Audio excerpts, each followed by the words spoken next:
Some wishes feel harmless until you grant them. At first, it was just a conversation. Just words, floating between two people in a quiet kitchen at midnight. But I've learned something the hard way. Not all words are innocent. Some are loaded. Some come wrapped in loneliness. And some? They come with consequences you never see coming until you're already too deep.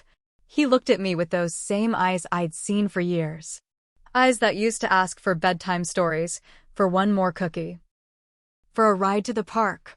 But that night, those eyes didn't ask like a boy anymore. They asked like a man. And I didn't know what to do with that. I should have said no. I should have laughed it off. I should have reminded him that I'm me. And he's God. But I didn't. And I wish I could tell you it was complicated. That I wrestled with it, fought it, ran from it. But the truth? When he asked me, I didn't hesitate. And that's the part that haunts me the most. It's been 14 months. 14 long, silent, aching months. I still hear his voice sometimes. In the shower. In the quiet right before I fall asleep.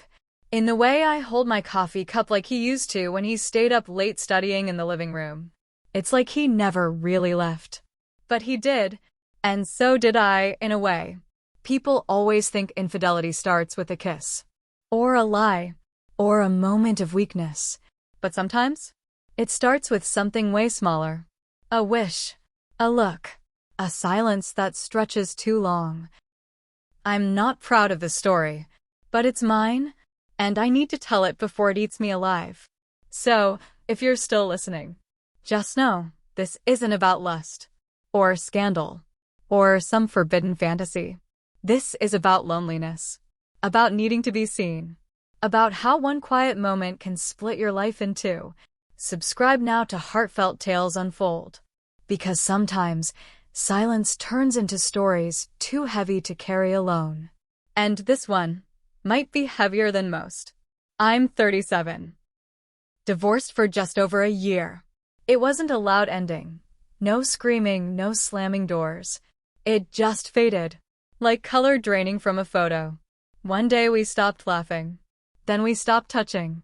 Then one morning, I realized I'd gone invisible in my own marriage. And he didn't even notice I'd disappeared. I stayed in the house. Same creaky floors, same chipped coffee mugs. But everything felt hollow. My son, Jordan, he's 16. He's at boarding school now, his choice, mostly. Said he needed space. And I didn't fight him. Maybe part of me was relieved. I didn't know how to be a whole person around him anymore. Didn't know how to be a mother when I barely knew how to be anything at all. Then came Elijah, my nephew. He's my sister's son. She and I haven't spoken much since the funeral, our mother's funeral. We grieved differently. She wanted to move on. I needed to sit in the ache a little longer. She got sick earlier this year. Real sick. Doctors in her country couldn't help, so she flew overseas for treatment. And she asked me to watch over her son. Just for a few months, she said. Just until things stabilized. I hadn't seen Elijah in over 2 years. He used to come every summer when he was little. Used to run barefoot through the house, track dirt across my floors, stay up way too late asking questions about the stars. He was bright, sensitive, and stubborn in the way boys are when they want to be men too fast. When he showed up at my door this time, he was taller, his voice deeper, but the way he smiled, that part hadn't changed. That little tilt of the mouth that said, I remember you. I trust you. I let him in. I didn't even hesitate. The first few days were quiet. He unpacked slow, always had music playing. Jazz one night, old school R&B the next. He moved like someone who didn't want to take up space, but still somehow filled every corner. And the house, it shifted. He started cooking. Late at night mostly. I'd hear pots clinking softly at 1 a.m., and the smell of garlic or cinnamon would slip under my bedroom door. He left his sneakers by the front door like he owned the place. Used the good mugs without asking. Hummed to himself in the shower. It should have annoyed me, And it did. At least, that's what I told myself. But the truth? It made the house feel alive again. It made me feel alive again. He'd sit on the kitchen counter while I made tea, asking questions no one had asked me in years. What were you like in college? Did you always want to be a mom? Do you ever wish you'd done something else? Sometimes I answered. Sometimes I lied. Sometimes I didn't know the answers at all. But I liked that he asked. He had this way of listening. Not just with his ears, but with his whole face. Like every word I said mattered. And after months, no, years of being unseen, unheard, untouched, that attention felt like sunlight on skin that hadn't felt warmth in too long. He wasn't a child anymore. And I was no longer sure what I was either. I told myself I was just being kind, just being the aunt, just being human. But something was already shifting. And I felt it before I understood it. The space between us was starting to hum. It was a Thursday night. I remember because the house was still. No TV. No traffic outside. Just that kind of quiet that feels expectant. I couldn't sleep, so I wandered into the kitchen. He was already there, shirt off, barefoot, rummaging through the fridge like he lived there. I teased him about finishing the last slice of lasagna. He poured 2 glasses of wine like it was routine. And I didn't stop him. We sat at the table. Just the two of us. A flickering candle he lit for no reason. Leftovers between us. And something in the air I couldn't name yet. He asked me if I missed being married. I shrugged. Told him the truth. I missed being seen. And then I laughed, like I always do when I get too honest. But he didn't laugh back. He said, "You always made me feel seen." His voice was so soft, I almost missed it. He looked at me like he was remembering something, some version of me from summers past that I had forgotten how to be. He said, "I always liked it better here. With you. It felt safe. I mattered more here than anywhere else." And I don't know what came over me. But I looked at him differently in that moment. Not like the little boy I used to read to, but like someone who had grown into something familiar and dangerous. I tried to change the subject. Asked when his birthday was again. He smiled and said it didn't matter. Said he never really celebrated them anyway. I raised my glass and told him to make a wish anyway. Why not? It was past midnight. Wine in our blood. The kind of night that makes the world feel a little softer at the edges. He grinned and said, "I've made lots of wishes, but there's still one I've never told anyone." I laughed. Honestly, I thought it was something silly.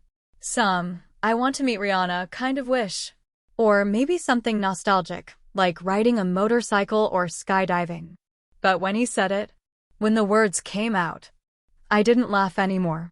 The air shifted. Heavy. Charged. Like something sacred had been broken open. I can't even repeat the words. Not yet. Maybe not ever. But I'll tell you this, he said it.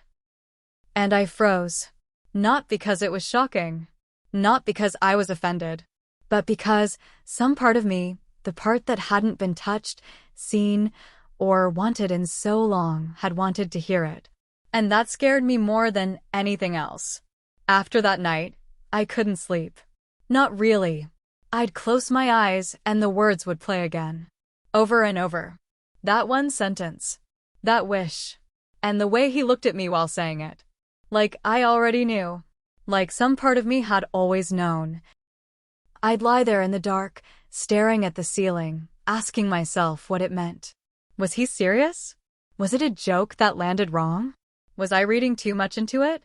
But deep down, I wasn't confused about him. I was confused about me. Because the truth is, it didn't disgust me. It didn't scare me. It woke something up. Something I hadn't felt in years. And that's what terrified me most. I kept remembering little things. From when he was a kid. The way he used to run up and wrap his arms around me without asking. How he'd fall asleep in my lap during movies. How he always lingered at the front door before leaving, like he didn't really want to go. Back then, it was sweet. innocent, safe. Now I didn't know what to call it. And yet, when he brushed past me in the hallway, when our hands touched accidentally, when he smiled across the dinner table without saying a word, something inside me responded. I hated myself for it. But I didn't stop it. I craved it. Not him, not exactly. But the attention. The feeling. The weight of being seen again. You see, my ex-husband. He stopped touching me 3 years before he left. No kisses. No glances. No fingertips down my back when I washed the dishes. I became something he moved around. Like furniture. I used to count the days between touches. Then I stopped counting altogether. And eventually I stopped needing it. Or at least, I thought I did. But when Elijah looked at me that night, really looked at me, every part of me that had been silent, stirred. It wasn't just about him. It was about me. About the hollow space I'd been carrying around inside for so long. And how one sentence, from the wrong lips, made me feel wanted. Not needed. Not useful. Wanted. And once you feel that again, after so long without it, you can't unfeel it. I tried to shake it off. Tried to convince myself it was just a weird moment. A late-night haze. A young man being reckless with his words. But I couldn't let it go. Every time I saw him after that, something shifted. I noticed his shoulders. The way his voice dropped at night. How he'd glance at me when he thought I wasn't looking. And how I didn't look away. I hated that I liked it. And I liked it even more because I hated it. The guilt came in waves. But the loneliness never left. And somewhere between shame and silence, I began to wonder, was I falling? Or had I already fallen? And if I had, how far was I willing to go before I admitted it out loud? We started spending more time together. It wasn't planned. It just happened. He'd linger after dinner. Help me clean the kitchen. Ask if I wanted to watch something. And I'd always say yes. At first, it felt normal. Comfortable even. Aunt and nephew. Familiar faces. Easy company. But things change when you start waiting for them. I'd find myself dressing a little differently in the evenings. Putting on lip balm before coming downstairs. Fixing my hair. Not much, just enough. Enough to feel seen. We watched old movies. Shared inside jokes about terrible acting and ridiculous plot lines. We laughed more in those nights than I had in years. And every now and then, his shoulder would brush mine. He'd lean in too close. Or I'd feel his breath on my neck when he whispered something during a quiet scene. Nothing happened. But everything did. He asked me things no one else asked anymore. Real questions. What's something you regret? Do you think you'll ever love someone again? Do you ever feel like you disappeared into the role you were given? Questions that pulled me apart in ways I wasn't ready for. And the way he listened, really listened, it made the answers feel safer coming out of me. There was one night I still remember too clearly. It had been raining for hours. That soft, steady kind of rain that wraps the whole house in silence. We were watching a movie. Something romantic, slow-paced, full of pauses and looks that lasted a beat too long. He pulled the blanket across both our laps without asking. And when our hands met beneath it, he didn't move. Neither did I. His fingers brushed mine. Lightly at first. Then again, with a kind of quiet certainty. I should have pulled away. I should have stood up. Said something, anything, to break the moment. But I didn't. I told myself all the lies that keep people in trouble. He's not a child.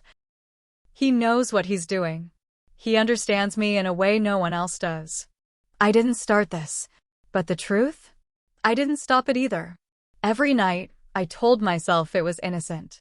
That we were just two lonely people finding comfort in each other's company. And every morning, I knew I was lying. Something had shifted between us. Something neither of us named, but both of us felt. It lived in the silence between our words. In the space between our bodies on the couch. In the way his eyes lingered just a second too long before looking away. We were dancing around something.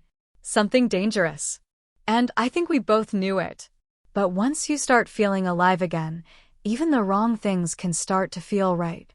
And then one night, as I reached to turn off the TV, he leaned in close, so close I could feel his breath against my cheek, and he whispered the wish again.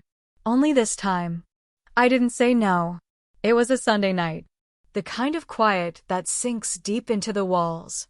I had lit candles without thinking, just wanted something warm, something soft to fight the cold that never seemed to leave the house anymore. There was music playing, something low and slow, the kind of sound that barely holds itself together. He came down from his room without saying a word. T-shirt, sweatpants, barefoot. His eyes didn't hold a smile this time, just something still. Something waiting. He stood in the doorway for a while, watching me.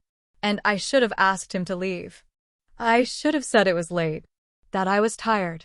That this had gone far enough. But I didn't. I looked up at him. And, for the first time, I didn't look away. He sat across from me on the floor. Crossed his legs. Rested his arms on his knees. The candlelight danced between us, flickering like it knew what was about to happen before we did. He didn't touch me. Not yet. He just said, "I know you feel it too." I didn't answer. He leaned in, voice barely above a whisper, just once. Make my wish come true. And that was it. No grand seduction. No sudden moves. Just a question. A wish. And silence waiting to be broken. He reached for me slowly. Fingertips brushing my wrist. Eyes searching mine, asking one last time without using words. And I let him. I let him in. Not with force. Not with confusion. But with the ache of someone who's been empty for too long. The moment wasn't messy. It wasn't wild. It was quiet. Careful. Like we both knew we were stepping into something we couldn't come back from. Every movement was deliberate. Every breath shared.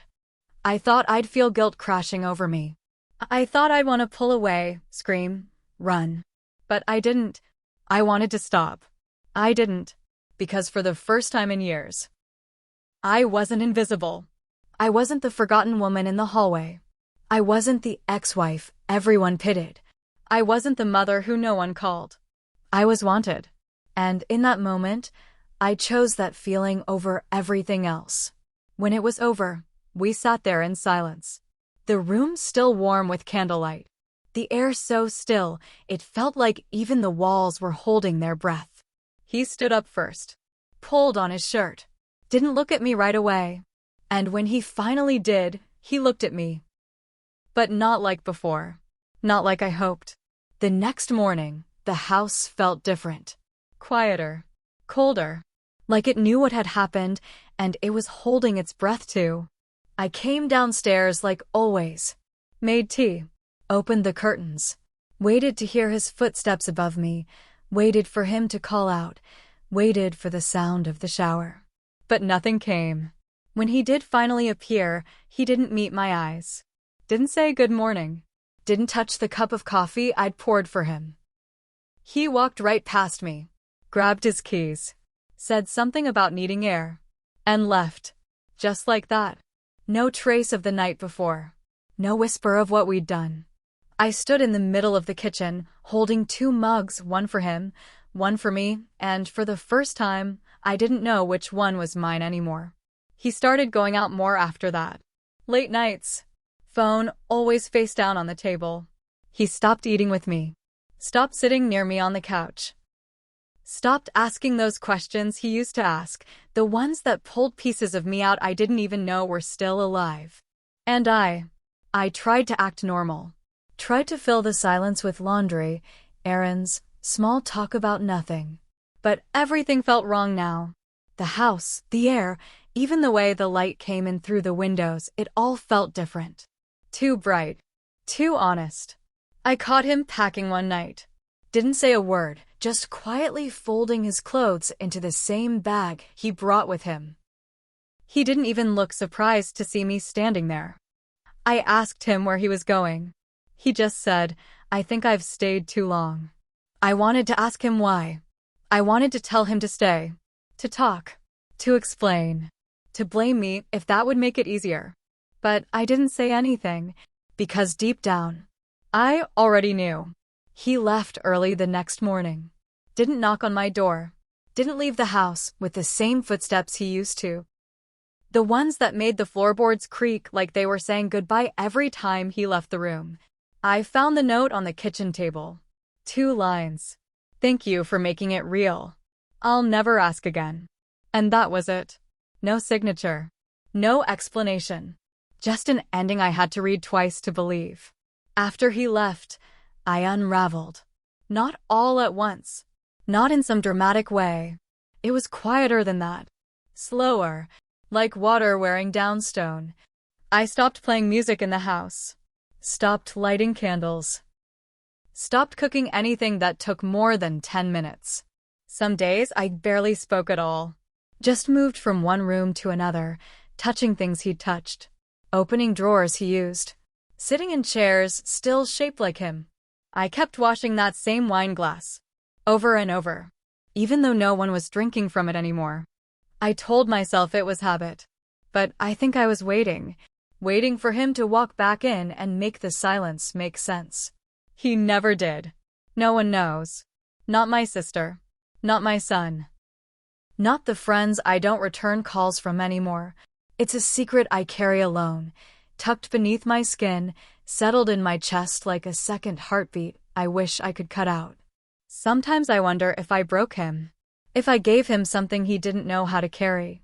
If I asked him to hold the ache of a woman who hadn't been touched in years and made him feel like it was his job to fix me. Or maybe I just broke myself.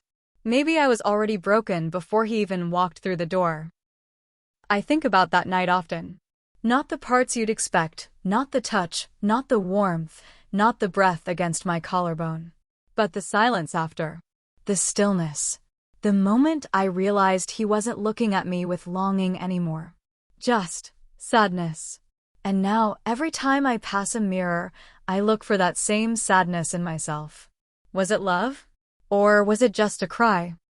From 2 broken people echoing through the same empty house, trying to find something to hold on to before the darkness swallowed them whole? I'll never really know. All I know is, it felt real when it happened. And now, everything else feels less than. Have you ever given into something? Not because it was right, not because you truly wanted it, but because you were just tired of feeling nothing? Have you ever reached out in the dark, not looking for love? Just for someone who could see you, touch you, remind you that you're still here? I wonder sometimes, was I wrong for saying yes to a wish that felt so small in the moment, so harmless, yet somehow managed to cost me everything I thought I still had? I don't know. Maybe you do. Maybe you've been there. Maybe not in the same way, but in that quiet, aching place where need drowns out reason. Tell me, if you've ever chosen something just because it filled the silence. Just because it held the weight for a little while. I want to know. Share your story. Your truth. Your regret. Your ache. I read every single one. No judgment here, only honesty. Only connection. Only the echo of stories we're too afraid to say out loud. If this story found you, if something in it felt familiar, subscribe to Heartfelt Tales Unfold, where silence turns into stories that don't flinch, don't hide, don't pretend. And tap the bell, because the next tale might sound a little too much like your own. Some betrayals don't wear lust. They don't come wrapped in scandal. They don't shout. They wear longing. They wear loneliness. They were birthdays forgotten by everyone except the one person who should never have remembered. They wear the silence of an unanswered thank you. The kind that lingers. The kind that means more than it should. And sometimes, the greatest pain isn't what you lost. It's what you gave. Freely. Desperately. Tenderly. To someone who didn't know what to do with it. Or worse, didn't want it once it was theirs. He had a wish. And I granted it. But now, I'm the one left wishing I could forget the sound of his voice that night. Wishing I'd said no. Wishing I could go back to being invisible, just so I wouldn't feel this scene, and this alone. But there's no one doing it. No rewinding. Only the quiet echo of what we became. And the haunting question of what might have happened if I'd simply stood up and walked away. That's the story. And now it's yours, too.